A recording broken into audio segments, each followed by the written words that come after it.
तो ये कुछ देश हैं जो एक गुटबाजी करके भारत के खिलाफ प्रोपेगेंडा कर रहे हैं। चाइना भी पाकिस्तान का लंगोटिया जा रहा है। विवाद है तो एक ही विषय पे है कि पीओके कब लौटाओगे। कि कश्मीर हिंदुस्तान का इनएलिजिबल हिस्सा था, है और रहेगा। नमस्कार दोस्तों, आप देख रहे हैं आई ऑफ ट्रुथ और मैं हूं आपके साथ अनु जैन रोहतगी। श्रीनगर में G20 के टूरिज्म मिनिस्टर का सम्मेलन शुरू हो चुका है, लेकिन चीन ने इसका बॉयकॉट किया है। चीन का कहना है कि डिस्प्यूटेड एरिया है और यहाँ पर ये सम्मेलन नहीं होना चाहिए था। और दोस्तों आपको बता दें, इससे पहले पाकिस्तान जो G20 का सदस्य भी नहीं है, उसने भी इस बात का विरोध किया था और चीन ने पाकिस्तान के सुर में सुर मिलाकर अब इस सम्मेलन का बॉयकॉट कर दिया। और इन दोनों देशों की देखा देखी सऊदी अरब, तुर्किया, इंडोनेशिया, इजिप्ट ने भी इस सम्मेलन का बहिष्कार किया है। और दोस्तों आपको बता दें कि कुछ समय पहले यूएन में माइनॉरिटी सेल के विशेष दूत फर्नांड डी वर्नेस ने भी ये कहकर G20 का सम्मेलन जो है श्रीनगर में हो रहा है उसका विरोध किया था कि जो कश्मीर है वहां पे मानव अधिकार का उल्लंघन हो रहा है, ह्यूमन राइट्स का वायलेशन हो रहा है, इसलिए इस जगह का चुनाव नहीं करना चाहिए। हालांकि भारत ने इसका कड़े शब्दों में विरोध किया था और इसको सिरे से खारिज कर दिया था। और दोस्तों आपको बता दें, इससे पहले अरुणाचल प्रदेश में भी G20 का जो सम्मेलन हुआ था मार्च में, चीन उसमें भी नहीं आया था, बहिष्कार किया था। तो ये कुछ देश हैं जो एक गुटबाजी करके भारत के खिलाफ प्रोपेगेंडा कर रहे हैं, खास तौर पे कश्मीर को लेकर। भारत इस प्रोपेगेंडा से डरने वाला है। क्या ये जो देश नहीं आए हैं इसका कोई फर्क पड़ेगा? और सबसे बड़ी बात, मोदी सरकार ने क्या सोच विचार करके जो टूरिज्म मिनिस्टर का सम्मेलन है वो श्रीनगर में किया था। इन्हीं बातों पर हम चर्चा कर रहे हैं और आज हमारे साथ आई ऑफ ट्रुथ में हमारे साथ है former major general PK Sahgal sir और former major general SP Sinha sir. आप दोनों का स्वागत है इस चैनल में। सबसे पहले हम SP सिन्हा सर आपसे जानना चाहेंगे कि कोई खास रणनीति थी कि सरकार ने टूरिज्म मिनिस्टर का जो सम्मेलन है वो श्रीनगर में कराने का फैसला लिया। अब सवाल पैदा होता है कि मोदी जी ने श्रीनगर को ही चुना क्यों G20 के मीटिंग के लिए, टूरिज्म मिनिस्टर के लिए। देखिए, ये सब जानते हैं कि जो टूरिज़्म का जो पोटेंशियल है श्रीनगर का वो बहुत बढ़िया है। तो मोदी जी ने ये टूरिज़्म का सपोर्ट लेके उन्होंने विश्व के रिप्रेजेंटेटिव को, प्रतिनिधि को ये दिखाना चाहा, शोकेस करना चाहा कि सब कुछ नॉर्मल है जम्मू एंड कश्मीर में। लोग घूम फिर रहे हैं, डल लेक में बोटिंग हो रहा है, दुकानें खुली हुई है, पत्थरबाजी नहीं हो रही है। वो जो नॉर्मलसी की जो संदेश देना चाहते थे वो दिखाने जा रहे हैं। तो ये जो डेलीगेट्स जब विदेश जाएंगे, अपने घर जाएंगे, तो कहेंगे हमने अपनी आंखों से देखा है। तो एक बड़ी रणनीति के तहत श्रीनगर का चुनाव हुआ। टूरिज्म मिनिस्टर्स यहाँ पे आए हैं और यहाँ पे आएंगे, देखेंगे कि इलाके में जो एरिया है उसमें पूरी नॉर्मलसी है और जब वो वापस जाएंगे वो बताएंगे कि वहाँ पे आप घूमने जा सकते हैं। तो एक बहुत ही एक प्लानिंग तरीके से श्रीनगर का चुनाव किया मोदी सरकार ने।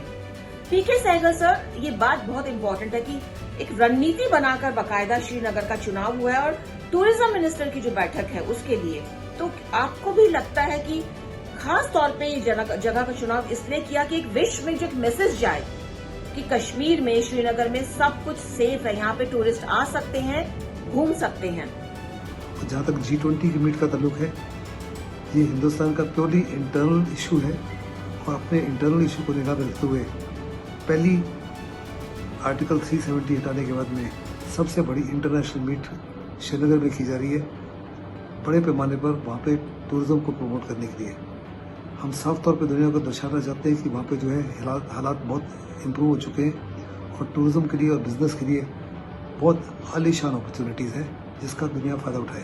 370 हटने के बाद बहुत बड़ा पहली बार इंटरनेशनल ये कॉन्फ्रेंस हुआ है यहाँ पे और सर का भी ये मानना है कि इसके पीछे वजह यही है कि दिखाया जाए जो विश्व में कुछ देश है जहाँ पे ये इस तरह की बातें उड़ाई जा रही हैं कि कश्मीर में ह्यूमन राइट्स का वायलेशन हो रहा है, उनको एक मैसेज देना था। इसलिए बहुत एक रणनीति के तहत इस जगह का चुनाव किया गया। SP सिन्हा सर, आपसे जानना चाहेंगे जो देश नहीं आए हैं इनके ना आने से क्या कुछ फर्क पड़ेगा?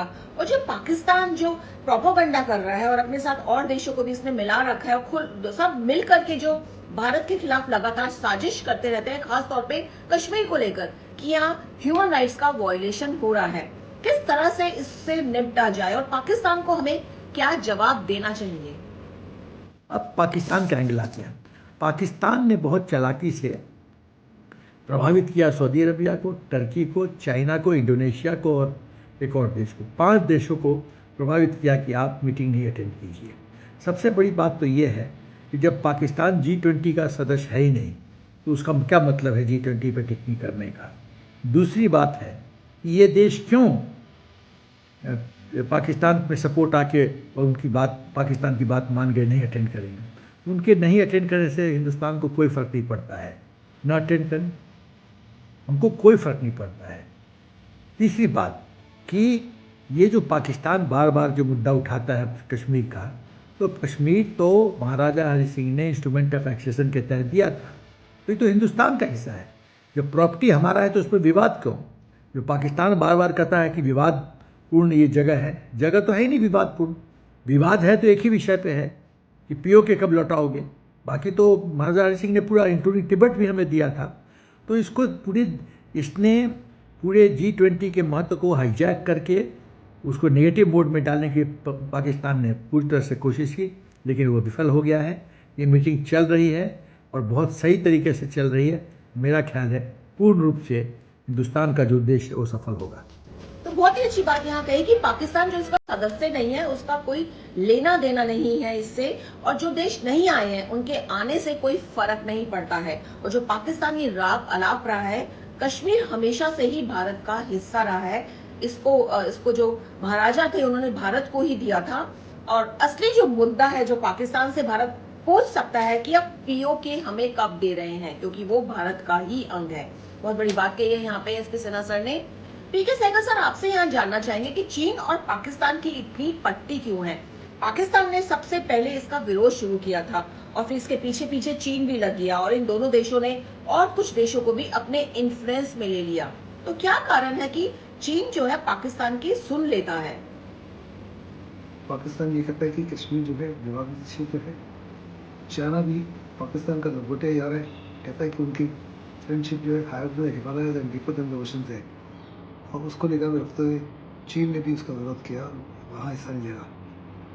चीन साफ तौर पे जानता है कि जो उसका CPEC है वो हिंदुस्तान की सेंसिटिविटी को, टेरिटोरियल इंटीग्रिटी को, सॉवरेनिटी को नज़रअंदाज करते हुए वहाँ से बनाया गया, और हिंदुस्तान को कड़ी आपत्ति है उसके ऊपर। उसी को निगाह में रखते हुए पाकिस्तान का साथ दे रहा है। CPEC का जो निर्माण हो रहा है उसमें चीन का बहुत बड़ा फायदा है और पाकिस्तान के सहयोग के बिना ये नहीं हो सकता। और शायद यही कारण है कि पाकिस्तान के सुर में सुर मिलाता है चीन। और चीन जो है बॉर्डर एरिया में हमें पता है किस तरह से फेस ऑफ करता है भारत के साथ, और भारत अपनी विस्तारवादी नीतियों के कारण चीन जो है समय समय पर भारत से भिड़ता भी रहता है और वो कोई ऐसा मौका नहीं छोड़ता जहां पर उसको भारत को लगे कि भारत को डाउन करना है। और G20 का जो सम्मेलन है उसका बॉयकॉट करके शायद चीन ने एक मैसेज देने की कोशिश की है, लेकिन जैसा कि सर ने बताया, हमारे एक्सपर्ट बता रहे हैं कि हमारे देश को कोई फर्क नहीं पड़ता है इससे, चाहे वो भाग ले ना ले, क्योंकि और तमाम देश के जो लोग हैं वो इंडिया में आए हैं और इस सम्मेलन में टूरिज्म जो मिनिस्टर हैं वो श्रीनगर में आए हैं और उन्होंने पार्टिसिपेट किया। और जाहिर सी बात है जब वहाँ नॉर्मलसी देखेंगे तो वापस अपने देश में जाकर बताएंगे कि इंडिया में, खासतौर पे कश्मीर में सब कुछ ठीक है और वो इस खूबसूरत जो वादी है आ सकते हैं और भारत भ्रमण के लिए आ सकते हैं और खास तौर पर कश्मीर भी जा सकते हैं। तो दोस्तों, उम्मीद है हमारा ये प्रोग्राम आपको पसंद आया होगा। हमारा चैनल जो नया है इसकी कोशिश रहती है कि आप तक हर विषय के जो सब्जेक्ट्स हैं वो पहुंचाए जाएं, जानकारी दी जाए, सटीक जानकारी दी जाए, सच्ची जानकारी दी जाए। और इसके लिए हम कोशिश करते हैं कि हर फील्ड में माहिर विशेषज्ञों, एक्सपर्ट की सलाह लें। तो दोस्तों, आप हमारे चैनल को सब्सक्राइब कीजिए और हमें उम्मीद है कि आने वाले समय में हम आपकी तमाम उम्मीदों पर खरे उतरेंगे। नमस्कार। हमारे चैनल आई ऑफ ट्रुथ को सब्सक्राइब कीजिए YouTube पर, इसे फॉलो कीजिए Facebook पर, Instagram पर, Twitter पर और कू पर। हमारे चैनल के बारे में फीडबैक देने के लिए हमें मेल कीजिए ioftruth.6@gmail.com पर।